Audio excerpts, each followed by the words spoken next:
দর্শক বন্ধুরা, যাদের ধানের পাতাগুলো এরকম করে মাথার দিক থেকে পুড়তে শুরু করেছে, অর্থাৎ দেখেন হঠাৎ করে সবুজ যে পাতাগুলো ছিল হঠাৎ করে দেখেন যে মাথাগুলো পুড়ে নিচের দিকে চলে আসতেছে বা মাথাগুলো লাল হয়ে যাচ্ছে। দর্শক বন্ধুরা, এটা হচ্ছে ধানের বিএলবি রোগ, অর্থাৎ এটি হচ্ছে ব্যাকটেরিয়াজনিত পাতা পোড়া রোগে আক্রান্ত হয়েছে। তো দর্শক বন্ধুরা, মূলত এই রোগটি যদি আমাদের জমিতে আক্রমণ করে, দেখবেন প্রথম অবস্থায় হালকা আমাদের ধান গাছের মাথার পাতাগুলো লাল হতে শুরু করবে, আস্তে আস্তে আমাদের মাথা থেকে নিচের দিকে নামতে শুরু করবে। পরবর্তীতে এক সময় দেখা যাবে ধান গাছগুলো একদম অতিরিক্ত মাত্রায় বাস পড়ার মতো অবস্থা দেখা যাবে, অর্থাৎ মনে হচ্ছে যে ধান গাছের মাথাগুলো পুড়ে গেছে, আগুন ধরে এরকম একটা কন্ডিশন হয়ে যাবে। তো মূলত আমাদের এইরকম কন্ডিশন হওয়ার আগে কিন্তু আমাদের দমন ব্যবস্থা করতে হবে। যদি দমন ব্যবস্থা না করি তাহলে কিন্তু আমার ধানের ফলন প্রায় 40 থেকে 50% পর্যন্ত কমে যেতে পারে। তো দর্শক বন্ধুরা, মূলত এই বিএলবি বা ব্যাকটেরিয়াজনিত রোগটি হয়ে থাকে আমাদের বিভিন্ন জাত ভেদে, অর্থাৎ বিভিন্ন জাতে কিন্তু এগুলো আক্রমণ করে না বা বিভিন্ন জাতে আক্রমণ করে। এর পাশাপাশি আবহাওয়াজনিত সমস্যা, যেমন বন্যার পানি, শিশির, সেচের পানি এবং ঝড়ো হওয়ার মাধ্যমে কিন্তু এই রোগটি ছড়িয়ে থাকে।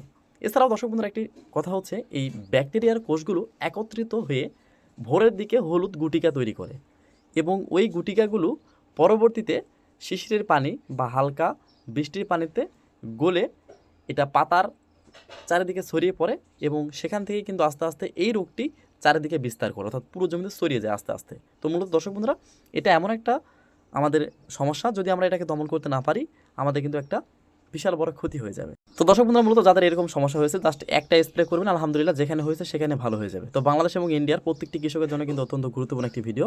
অবশ্যই দর্শক বন্ধুরা, আমি যেগুলো দিতে বলি বা যেগুলো পদক্ষেপগুলো গ্রহণ করতে বলি অবশ্যই সেগুলো মেনে চলবেন, দেখবেন 100% বিএলবি বা ব্যাকটেরিয়াজনিত সমস্যা থাকবে না। এক নম্বর স্টেপ হচ্ছে আপনাদের এই রোগটি দেখা দেওয়া মাত্র জমিতে নাইট্রোজেন সংবেদক রাসায়নিক সার যেমন ইউরিয়া বা ডিএপি সার প্রয়োগ করা যাবে না, অর্থাৎ এই দুটি সার থেকে বিরত থাকবেন, অর্থাৎ এগুলো প্রয়োগ করবেন না। আচ্ছা, 2 নম্বর স্টেপ হচ্ছে জমিতে থাকা পানি দ্রুত সরিয়ে ফেলবেন, অর্থাৎ যদি সম্ভব হয়, এমন জমি আছে অনেক জমি নিচু, সরানো সম্ভব নয়, যদি সম্ভব হয় কেটে সরিয়ে দেবেন অথবা সেচ বন্ধ রাখবেন 5 থেকে 7 দিন। 3 নম্বর স্টেপ হচ্ছে আমাদের জমিতে উপরই এমওপি বা পটাশ সার প্রয়োগ করতে হবে, যেটাকে লাল সার বলা হয়, মিউরেট অফ পটাশ। তো এটা প্রতি শতক জমির জন্য 300 থেকে 350 গ্রাম অর্থাৎ 350 গ্রাম করে আপনারা ভালোভাবে পুরো জমিতে ছিটিয়ে প্রয়োগ করবেন। আচ্ছা, যদি প্রয়োগ করেন তাহলে কি হবে, আমাদের বিএলবি রোগটিও আক্রমণ হবে, মানে প্রতিকার হবে। এর পাশাপাশি দেখবেন আমাদের জমিতে ধানের শিকড় বৃদ্ধি হবে, ধানটা শক্ত হবে, ফলন ভালো পাওয়া যাবে, দানা পুষ্ট হবে পটাশ সারের কারণে। এর দিলে কোনো ক্ষতি নেই, অবশ্যই আপনার উপরই পটাশ সারটি প্রয়োগ করলেন। আচ্ছা, এখন আসুন স্প্রের একটা ধাপ, অর্থাৎ দর্শক বন্ধুরা, আপনারা কোন ধরনের স্প্রে দিবেন, কী কী দিতে পারেন। দর্শক বন্ধুরা, এটা কিন্তু ব্যাকটেরিয়াজনিত সমস্যা, যেটাকে এখানে অনেকে ছত্রাকনাশক স্প্রে করে থাকে, আসলে ছত্রাকনাশক দিয়ে কিন্তু কখনো কাজ হবে না। এটি যেহেতু ব্যাকটেরিয়াজনিত সমস্যা, অবশ্যই আপনার জমিতে ভালো মানের একটি ব্যাকটেরিয়ানাশক স্প্রে করতে হবে, যেমন অটো কোম্পানির ব্যাকটাপ প্রতি লিটার পানিতে 2 গ্রাম, এর সঙ্গে চিলেটেক জিঙ্ক দিবেন হচ্ছে প্রতি লিটারে 1 গ্রাম, এবং ট্রাইসাইক্লাজল গ্রুপের যে কোনো একটি ফাঙ্গিসাইড যেমন ট্রুপার অথবা ফিলিয়া, এই দুটোর মধ্যে যে কোনো একটি অনুমোদন মাত্রায়, এই তিনটা আমরা একসঙ্গে ভালোভাবে মিশিয়ে বিকেলবেলা আমাদের এই বিএলবি রোগের আক্রান্ত জমিতে স্প্রে করতে পারবো।